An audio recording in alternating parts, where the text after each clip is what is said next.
that it wasn't the Army, it was Special Forces, and they raided the CIA hacker site. Raided it. And 5 of the soldiers died, and 1 of the CIA operatives died.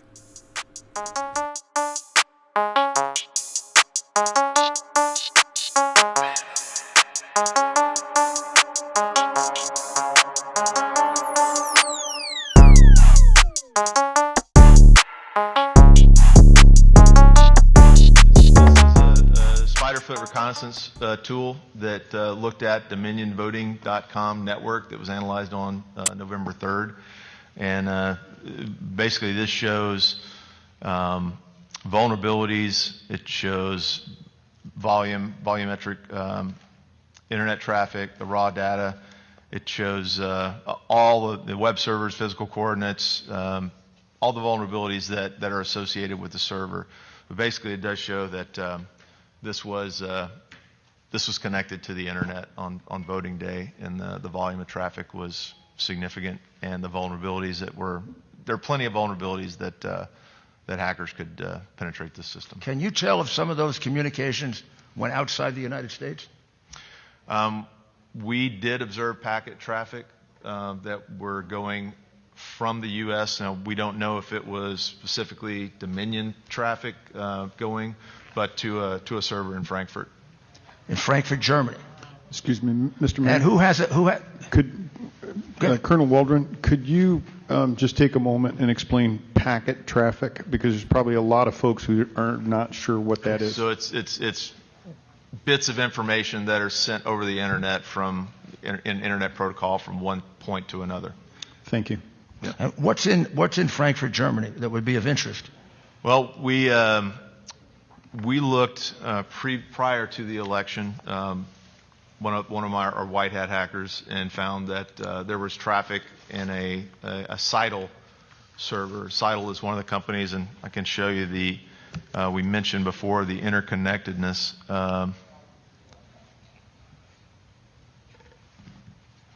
Not that one. The interconnectedness of these companies. So this is sort of a historical link to all the voting companies, and we got Smartmatic in the middle. It's a licensor to Dominion Voting Systems. Scytl runs election night reporting through SOE software and Clarity Elections over here. And Clarity Elections is if you click up on a lot of the county and Secretary of State voting systems, it'll pop up as property of Clarity Elections. So it doesn't really belong to the counties. It doesn't really belong to you. It really belongs to Clarity Elections. I mean, just to make it simple, a Dominion machine that I go in and vote, it is susceptible to easily having that vote changed from the outside, or by them in particular. By an authorized user or an unauthorized user. By an authorized or unauthorized user? Correct. As a well? Hacker. A hacker. A hacker. So my vote is only as good as the integrity of Dominion and all the hackers that exist that can get into the Dominion machine. Your vote is not as secure as your Venmo account. Pardon me? Say that one more time. Your vote is not as secure as your Venmo account. Can you think of any reason why anyone would hire them to count votes in the United States? I could postulate a lot of... Or any of them good reasons? They have a strong lobby. They work with the government. They work with state government agencies, and they've got the infrastructure to sell their services. Scytl. We are growing, innovating, and evolving.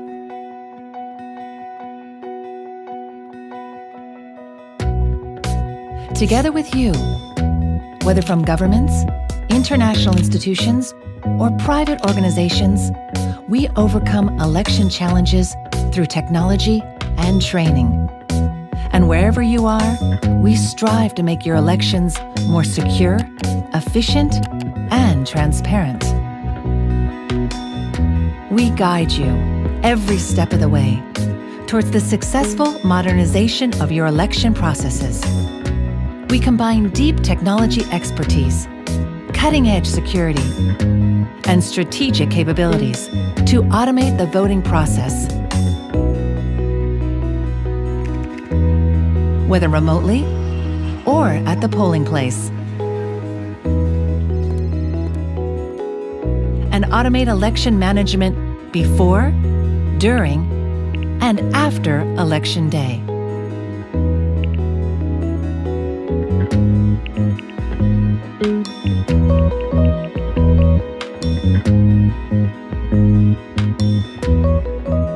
We reinvent technology, creating a positive dialogue between citizens and their governments, giving people a voice in their future, and opening up democracy to new horizons.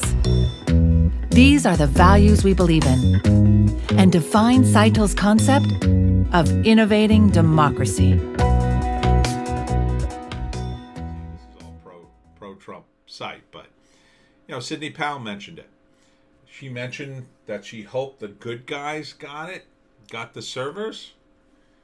And at that point I was like, well, what does she mean by that? Because the report was that the U.S. Army invaded the Scytl offices to get the servers. And it kind of didn't make any sense because Scytl kept saying, well, we don't have offices in Frankfurt. We don't have them. So, if they don't have offices in Frankfurt, how is this happening? Why would somebody do it? And then this thing I came across, which is, again, is super right wing, but this was the website that put it all together. But again, there was no proof here. There was a bunch of accusations, and they claimed, one of the things they said, which I think is pretty persuasive, WikiLeaks called Frankfurt a CIA hacker seat. So the CIA is in Frankfurt. And according to the rumor about this raid, the CIA was cut out of it, which I thought was weird. Why would they be cut out of it? How could they possibly be cut out of it? And they said the U.S. Army did it. Now, there is a retired general named McGurney.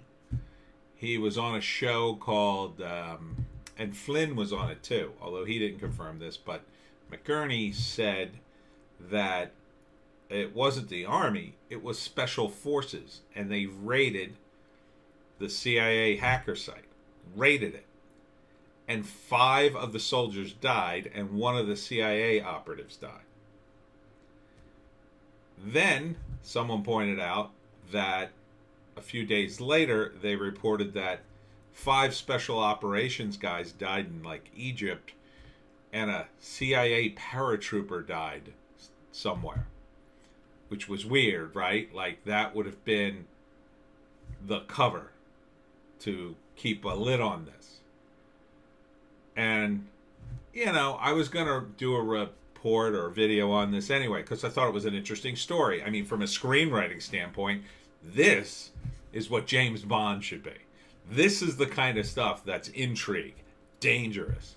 The United States caught in a civil war. And I thought, wow. I mean, even if it's not true, I'm going to totally discuss it. And I still didn't think it was true because still no one's got any direct evidence that any of this happened. And then today in Arizona fraud witness Army Colonel Phil Waldron confirms experts saw Dominion communicating with Frankfurt on Election Day. They have what's called the packets. Again, it's Gateway Pundit, but the packets or the code, computer code doesn't lie. So they know the computers communicated with some computers in Frankfurt, Germany. They know it. That makes, in my view, the raid very, very more real. Is it 100%? No, but why are the computers communicating to Frankfurt? If this raid didn't happen, why the F are they communicating with Frankfurt, Germany for a U.S. election? There's only one reason I could say. So, I think the Scytl raid, I'm more convinced the Scytl raid is real. But it wasn't about Scytl. That was just the cover. They said Scytl, but what they actually meant was, we're going to raid the CIA. I think if things go to hell, we may, if Trump is not elected and things really go to hell and we're in a civil war, I think they'll look back on this raid and say, here were the first shots fired, the first casualties in the Second American Civil War. If Trump wins, and I'm still convinced he will, although today was not a good day, and I'll get into that later, I think you may well not learn the details on this raid. I don't know if you will, because these are CIA operatives and special forces guy, and they may keep the whole thing secret. But it seems like people on the Trump side are talking about it at least, and they're going to have to come up with some explanation. But it all sounds very clandestine. But the fact that they now have hard evidence that the computers in Arizona during the election were talking to the computers in Frankfurt, Germany? How can you can't completely dismiss that raid. It could be a fiction. If it's a fiction, how did they know? How did they know to make up that particular fiction? How did they know to say Frankfurt? Why not say Bonn, Germany? Why not say Paris, France? Why not say Beijing, China? I mean, if you're going to be conspiratorial, they said Frankfurt. This is the proof that some kind of evidence was in Frankfurt. And they're saying that the CIA was cut out of the raid. Of course they had to be cut out of the raid. The raid was on them. The raid was on them. They wanted to catch the CIA doing this. Now, I've not, as a libertarian, we're pretty down on the CIA. And we've been saying for years it's out of control. And I think it goes something like this. When the CIA was formed, it was a wartime thing. But then the Cold War had happened, and they decided, well, no, we need the CIA. We need to fight against the Soviets. And that may have seemed like a real thing in the 50s, And they may have thought, well, we'll give people all these powers. We'll be responsible with them. They're not, because I think what happened over the years is they got more and more dirty and corrupt in their ways, and they came up with these plans to overthrow governments in order to keep them from going to the Soviets. So when they were exposed for that in the U.S. media, they would get, talked to by Congress, who holds the purse strings, and they would pull them back and say, you can't do this. You're causing us all sorts of problems at home. And everybody's upset by this, and we don't want war. And the CIA is like, no. You don't understand. We have to do all this horrible things. We have to kill people and rig elections and all this stuff. And people back home are like, no, you don't. So they said in the 60s and 70s, well, the problem is the media. See, if the media didn't expose us, we wouldn't have this problem. So in the 60s and 70s was and I've mentioned this before, it's a real thing. I mean, it's not a conspiracy theory. Read about Operation Mockingbird. It was a project where the CIA wanted to influence the general public by using mass media. And so they did that by infiltrating mass media. They had people, or people who they didn't put agents at everyone. They got friends at each one of these places, to report certain things in exchange for favors or whatever, right? And that was power, because information is power. So they gained that power. And eventually there was a congressional investigation after the Watergate scandal, and they looked into agency activities in the mid-'70s. And this came out. Congress didn't like it, told them to stop. So you got to imagine that the CIA would have pulled back. They probably wouldn't stop, but they had to change the way they were doing it so people wouldn't bother them anymore. And they probably also sat around and go, well, that's a problem. See, this mass media thing that we were trying to control was helping us, and now Congress is screwing with us. Well, we got to get a hold of Congress. So then you have in the Snowden revelations, when Snowden revealed that the NSA was spying on everyone, including Congress, I think that was the practice of, the CIA, the intelligence community, whatever you want to call them, to listen to the conversations of politicians in order to have something on them, to pressure them. But eventually, Snowden kind of screwed them. And they tried to control it all, but they really couldn't control enough, right? They couldn't control enough of these guys. They come in and get out. The politician, it's difficult to control politicians. And once you use one up, you got to start all over again. So he loses an election, you got to start all over again with a new guy. But where's the real power anyway? It's not in the politicians, it's in the parties. Because a party's always in power. So I think the next move, the next step up, was to control a political party. And I think they had mostly controlled, it was a given the Republicans were just militaristic idiots and would go along with everything. But when they stopped doing that, they said, well, we got to roll into the Democrats. And we got to figure out what makes them tick. So they do what we want. And I think they have them.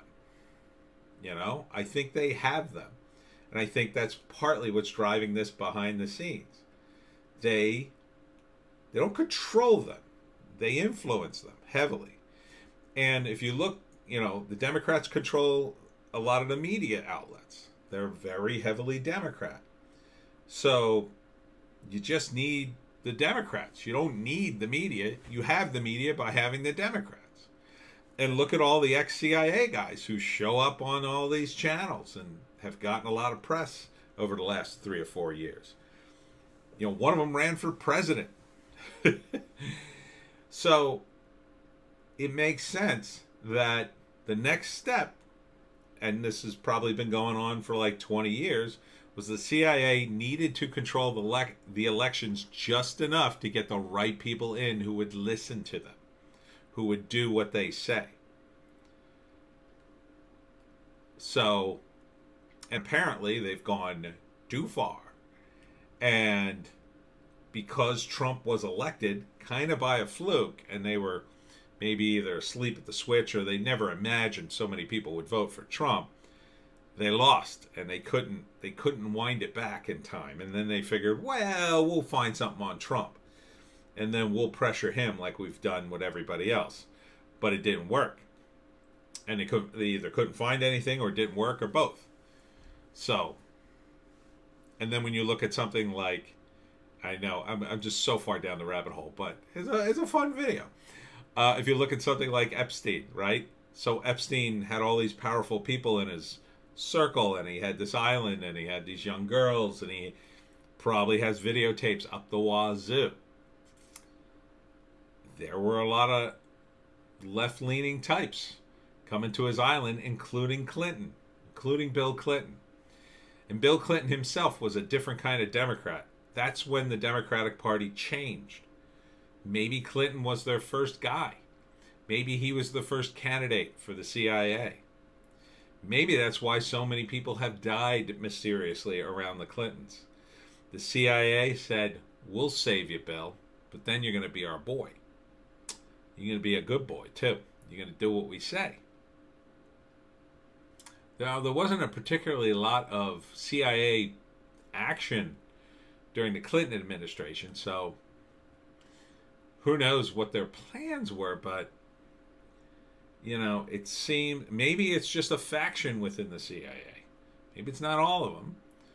Maybe it's a faction within the FBI. Maybe they're just both so corrupt they came up with this thing a few years ago and trying to put it into practice, and they're just not that good anymore, because it's not the top guys. It's the fat, corrupt guys who have been half-assing it for 40 years, and now it's finally all caught up to them. Because if Trump has those servers, he has the proof. Supposedly he has the proof. He has everything on those servers. That he knows who ordered the algorithm, who turned it on, when they turned it on, and, you know, where they turned it on. So could all these lawsuits and all this stuff, because Trump is just sitting around like, I got this. He's done a few things, but he's mostly just sitting around going, I got this. Yeah, we're going to win. And he's so damn confident. And people say, well, he's grifting. It's not his style of grift. If he was grifting, he would be out there hammering people. Oh, yeah, you gotta tune in to Trump TV. We're going to launch this thing January 20th. You do this stuff ahead of time. He's not doing that. There's not going to be Trump TV on January 20th. I think he knows he's going to win. I think he knows he's got these guys. What's happening now? I think partly it's a show to expose everybody who's been in on this. Everybody who's tied into this is being exposed. Look at Brian Kemp. Look at the governor of Arizona, Ducey. He stabbed his constituents in the back by certifying these votes, even though he said he wouldn't until after the lawsuits were done. He's not taking a principled stand. He stabbed his constituents in the back. Maybe that's what Trump wanted to see happen. He wanted to see all these guys and what moves they will make. And then he'll open up the box and say, see, these guys were lying to you the whole time. They're all traitors. And here are their enablers. Although these people aren't traitors, they didn't know what they were doing. They thought they were just supporting the Democratic Party. But now you know who your friends are. And then, scoop. So, but maybe I'm just too far down the rabbit hole. I'm a screenwriter. I'm a writer. I have imagination. So I like to think up of stories. This would be a great story. Or maybe it's not. Maybe it's what's happening now. Because once they tied in Frankfurt, I was like, this is real. Some of this is real. And so Trump has to win this. He has to win this. I mean, if they have these servers, he has to win. Just no other way. But maybe he's trying to win PR campaigns so they don't have to tell everybody about this. Maybe there's some other plan here. I don't know, but I mean, this is nuts. The whole election is just totally insane. Right, Joan?